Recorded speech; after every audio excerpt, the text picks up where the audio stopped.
আমরা মাননীয় প্রধান নির্বাচন কমিশনের সাথে 3:30টায় টাইম নিয়েছিলাম এবং যথাসময়ে আমাদের আলোচনা শুরু হয়েছে। আজকের আলোচ্য বিষয় ছিল বিগত দিনে আমরা আমাদের ফুল কমিশনের সাথে একটা মিটিং হয়েছে, আপনারা জানেন। সেখানে আমরা 18টা দাবি বা প্রস্তাব আগামী নির্বাচনকে সুষ্ঠু করার জন্য 18টি প্রস্তাব আমরা দাখিল করেছিলাম। এগুলোর কিছু কিছু বিষয় আজকে আমরা আলোচনায় এনেছি এবং ওনারা এগুলো নিয়ে কিভাবে আগাচ্ছেন বা কতটুকু ওনারা নিতে পেরেছেন বা নিচ্ছেন, কমিশনের ব্যাপারে সিদ্ধান্তগুলো আমরা জানার চেষ্টা করি, আপডেট নেওয়ার চেষ্টা করেছি। সেকেন্ড থিং হচ্ছে, ফেব্রুয়ারিতে যে ইলেকশনটা হচ্ছে বা টাইমলাইন ঠিক হয়েছে, আমরা এই টাইমে ইলেকশন হোক এটা চাই। ইলেকশনের প্রস্তুতি কর্মপরিকল্পনা যেটা নিয়েছি, এক্ষেত্রে কোনো ব্যর্থ ঘটছে কিনা এগুলো আমরা সামনে এনেছি। আজকে বিগত দিনে 18টা পয়েন্টের মধ্যে উল্লেখযোগ্য একটা পয়েন্ট ছিল প্রবাসীদের যে ভোট দেয়ার, পোস্টাল ব্যালটে যে ভোট দেয়ার, এ নিয়ে একটু কনফিউশন আছে। কনফিউশনটা হচ্ছে আমাদের আমিরি জামাত যুক্তরাষ্ট্র, যুক্তরাজ্য এবং তুরস্ক, এই 3টি দেশ ভিজিট করেছেন, এরা উমরা করেছেন, সৌদি আরবে গিয়েছেন। সবখানে প্রবাসীদের একটা উদ্বেগ ওনার কাছে এসেছে, সেটা হচ্ছে রেজিস্ট্রেশন প্রক্রিয়া নিয়ে কিছু জটিলতা আছে। এবং উনি বাংলাদেশে এসেই এয়ারপোর্টে ব্রিফিংয়ে কিছু কথা তুলে ধরেছেন, সেগুলো আমরা কমিশনের নলেজে আনার জন্য ফর্মালি এসেছি। তার একটি হচ্ছে, সেখানে যে অ্যাপসের মাধ্যমে রেজিস্ট্রেশনটা হবে, সেই রেজিস্ট্রেশনটা ওনারা এক্সপেরিমেন্টাল চালু করেছেন। ওখানে আবার ভুল বোঝাবুঝি হয়েছে, যেটা এক্সপেরিমেন্ট হয়েছে, পরীক্ষামূলক চালু হয়েছে, যেটা ফাইনালি আগামী 18 তারিখ চালু হবে। এটা স্পষ্ট নয় ভোটারদের কাছে। যারা রেজিস্ট্রেশন করতে গেছে এটা ফাংশনে পাই নাই, মনে করছে যে আমরা ট্রেন মিস করেছি, মনে হয় আর মনে হয় ভোট দিতে পারছি না। তো এই কনসার্নটা ওনার কাছে এসেছে, এটা আমরা একটু যাচাই করতে আসলাম আজকে, আসলে ব্যাপারটা কি ঘটেছে। তো কথা বলে যেটা বোঝা গেল, আসলে এটা ফাইনাল নয়, ফাইনালটা শুরু হবে 18 তারিখ। এবং ওরা এটাও জানিয়েছেন এটা বিভিন্ন দেশ বা অঞ্চল ভিত্তিক বিভাজন করে ওনারা করবেন। যে মিডল ইস্ট একটা অঞ্চল হবে, আমেরিকা বেস একটা অঞ্চল হবে, ইউরোপ কান্ট্রিগুলো হবে, ইউরোপিয়ান কান্ট্রি। এবারও যদি ওনারা একটা টাইম শিডিউল দেন, সে সময়ে সেই এলাকার বা সেই দেশগুলোর, সেই অঞ্চলভুক্ত দেশগুলোর বাংলাদেশি প্রবাসীরা যখন এই অ্যাপসের মধ্যে ঢুকবে, তাকে হয়তো 3-4 দিন 5 দিন যার সময় দিক বা 1 সপ্তাহ দিক, কমিশন সেটা ঠিক করে দেবে। এই সময়ের মধ্যে তিনি অ্যাপসে ঢুকে তিনি তার ভোট পোস্টাল ব্যালটে দেওয়ার রেজিস্ট্রেশনটা করতে পারবেন। এখানে আরেকটা বিষয় আছে, হয়তো কমিশন আগেও ব্রিফ করেছে এগুলো। অনেকে মনে করছে যে একটা হলো ভোটার হওয়ার জন্য রেজিস্ট্রেশন, আর একটা হলো পোস্টাল ব্যালটে ভোট দেওয়ার রেজিস্ট্রেশন। দুইটা ডিফারেন্স, সেপারেট জিনিস। আবার অনেকে মনে করছে দুইটা মনে এক। ওনারা আমাদেরকে যেটা জানিয়েছেন, না, দুইটা এক নয়, দুইটা ভিন্ন। যেটা ভোটার হওয়ার রেজিস্ট্রেশন, এটা চলমান, এটা কখনো নির্দিষ্ট টাইমে বন্ধ হবে না, এটা চলতে থাকবে। তবে পোস্টাল ব্যালটে যে ভোট দেওয়ার রেজিস্ট্রেশন, এটা সুনির্দিষ্ট টাইম 18 তারিখ শুরু হয়ে অঞ্চল ভিত্তিক সময়সীমা ঠিক করা হবে, সেই সময়ের মধ্যে এটা আবার বন্ধ হয়ে যাবে। তাহলে প্রবাসী ভাইদেরকে, বোনদেরকে ওই টাইমের অপেক্ষায় থাকতে হবে। 18 তারিখ শুরু হয়ে কোন রিজনে কয়দিনে দিলেন, সেই দিনের মধ্যে ওই রিজনের সবাইকে তার রেজিস্ট্রেশন সম্পন্ন করতে হবে। তাহলে প্রত্যেকটি রিজনের হিসেবে নির্দিষ্ট টাইম থাকে, টাইম ফলো করে ওনারা সেই অ্যাপসে ঢুকে তারা রেজিস্ট্রেশন করতে পারবেন যারা রেজিস্ট্রেশন প্রাপ্ত হবেন তারাই পোস্টাল ব্যালটে ভোট দিতে পারবেন। আশা করি ওনারা এবারে সজাগ হবেন। কমিশন এটার জন্য ক্যাম্পেইন করবেন। আমরাও রাজনৈতিক দল হিসাবে ইলেকশনকে সহায়তা করব আমরা বলেছি। আর হচ্ছে এখানে রেজিস্ট্রেশনের কতগুলো ডকুমেন্টের শর্ত আছে। সেক্ষেত্রে মনে করেন পানির বিল, বিদ্যুতের বিল, একটা লোক 2 যুগ ধরে থাকে না, 1 যুগ ধরে থাকে না, সে পানির বিল কোথায় দেবে? তো থাকে তাহলে লন্ডনে, তো ঢাকার পানির বিল উনি কোথায় হবেন?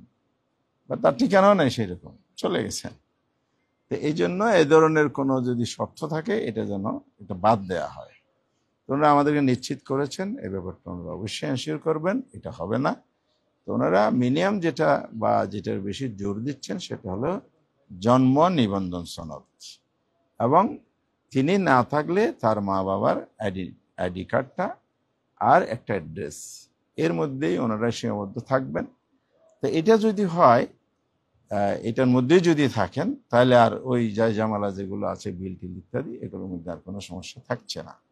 সেটা হলে আমাদের প্রবাসীদের রেজিস্ট্রেশনের ডকুমেন্ট পেশ করার ক্ষেত্রে, তালিকাভুক্ত হওয়ার ক্ষেত্রে কাজটা ইজি হয়ে যাবে। তা আমরা আশাবাদী হব।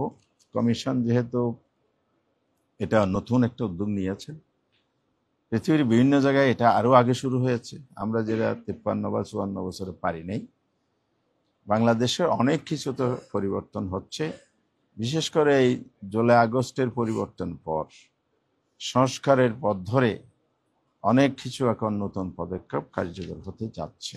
এবার আমরা আশাবাদী, সেদিন আমরা সংস্কার কার্যক্রমে সহায়তা করেছি, এখনো করে যাচ্ছি। আর সংস্কার কার্যক্রমের এগুলো এক একটা পার্ট। ইলেকশন কমিশনেরও অনেকগুলো সংস্কার আসছে, সেই বিষয়গুলো নিয়ে ওনারা কাজ করছেন।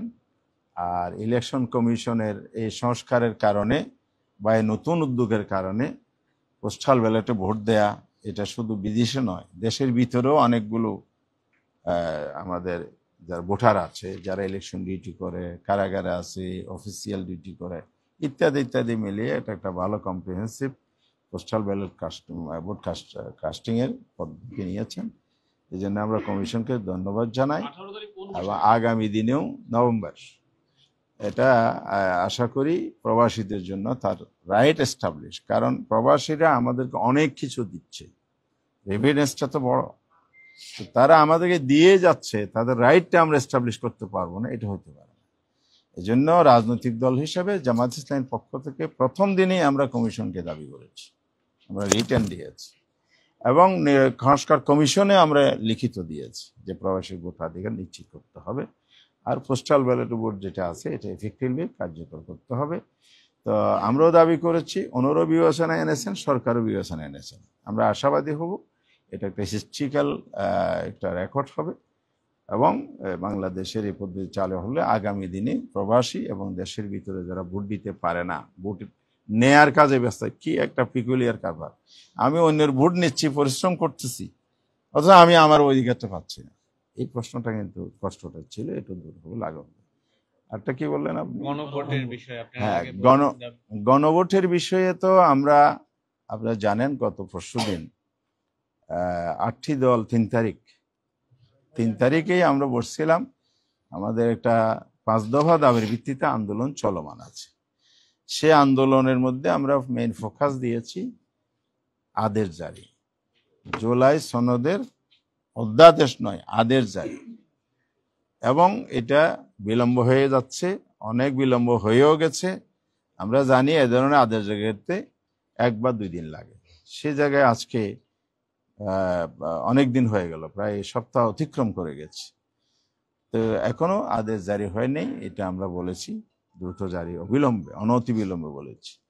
আর গণভোটটা এই আদেশটাকে আরো শক্তিশালী করবে, মজবুত করবে। কারণ হলো সংস্কারের মধ্যে তো আমাদের নিজেদের পলিটিক্যাল পার্টির মতামত এসেছে। অল পলিটিক্যাল পার্টিস মানে সব জনগণ বোঝায় না, পলিটিক্যাল পার্টির বাইরে তো জনপ্রতিনিধিত্বের জায়গা আছে, এই জন্য তো স্বতন্ত্র প্রার্থী হয়, জনগণ সেখানেও ভোট দেয়, তাদেরকে তো প্রতিনিধি বানায়। তাহলে সব জনগণ এটা বোঝায় না, তাহলে সেই জন্য কি হবে, গণভোট হলে সব জনগণের অংশগ্রহণের ভিত্তিতে এই আদেশটা অনুমোদন হবে, এবং এটা রাষ্ট্রীয় দলিল হবে। সেটা পরবর্তী সময়ে কার্যকর হলে বাংলাদেশ নতুন পথে যাত্রা শুরু করতে পারবে। আগামীর বাংলাদেশের যে স্বপ্ন সেটা পূরণ হবে। সেক্ষেত্রে আমরা বলেছি এটা যেন যথার্থভাবে হয়, যেনতেনভাবে না হয়। যেনতেন মানে একই দিনে ভোট। একই দিনে ভোট হলে ব্যাখ্যা আমরা বহুবার দিয়েছি। একই দিনে ভোট মানে হচ্ছে আপনার ভোটে যদি কোনো গন্ডগোল হয়, হবে না, আপনি নিশ্চয়তা দিতে পারবেন না, যেহেতু প্রার্থীদের প্রতিদ্বন্দ্বিতা, দলের প্রতিদ্বন্দ্বিতা থাকে। এসব কারণে কিন্তু ভোট কেন্দ্র স্থগিত হলে গণভোটের রেজাল্ট স্থগিত হয়ে যাবে, এটা অনিশ্চয়তা তৈরি হবে। সেকেন্ড থিং হচ্ছে মানুষের অ্যাটেনশনটা থাকবে হলো যার যার প্রার্থী, যার যার প্রতীকের নির্বাচন, দলকে নির্বাচিত করার জন্য।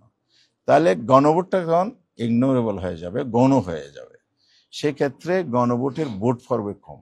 তখন যদি বলে দেয় যে এত কম ভোট দিয়ে গণভোট হয়েছে সুতরাং জনগণ জুলাই সনদ চায় না, না না, বাহানা তো আমাদের দেশে আছে, কনস্পিরেসি আছে। সুতরাং এক ফাতানো ফাঁদে আমাদের পা দেওয়ার সুযোগ নেই। পৃথক ডেটে যদি নির্বাচনের আগে এনি ডে সরকার যদি এটা অ্যারেঞ্জমেন্ট করে ইলেকশন কমিশনকে বলে দেয়, আমরা এটা আজকে ইলেকশন কমিশনে এনেছি, ওনারা হলে গভর্নমেন্ট যদি বলে তাহলে অবশ্যই গভর্নমেন্টের নির্দেশনা অনুযায়ী আমরা সেটা বাস্তবায়ন করতে প্রস্তুত আছি, আমরা করব। তো সরকার বললে আমরা করব। তাহলে আমরা সরকারকে এই দাবিটা আগামীকাল ফরমালি স্মারকলিপি প্রদান করার মধ্যে জানাবো। আগামীকাল সকাল 11টায় মাননীয় প্রধান উপদেষ্টার কাছে আমরা লিখিতভাবে তুলে ধরবো। এই জন্য আমাদের দাবি আগের মতোই একেবারেই সুস্পষ্ট, গণভোট যেন অবশ্যই নির্বাচনের আগে হয় এবং পৃথক দিবসে হয়।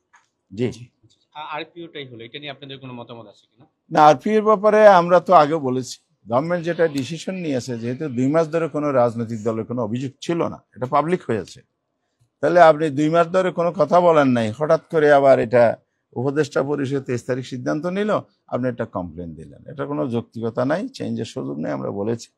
সেই ভিত্তিতে অলরেডি মানে গভর্নমেন্ট তার সিদ্ধান্ত অনড় আছে, গেজেট প্রকাশ করেছে, আমরা এটাকে ইতিবাচকভাবে দেখি।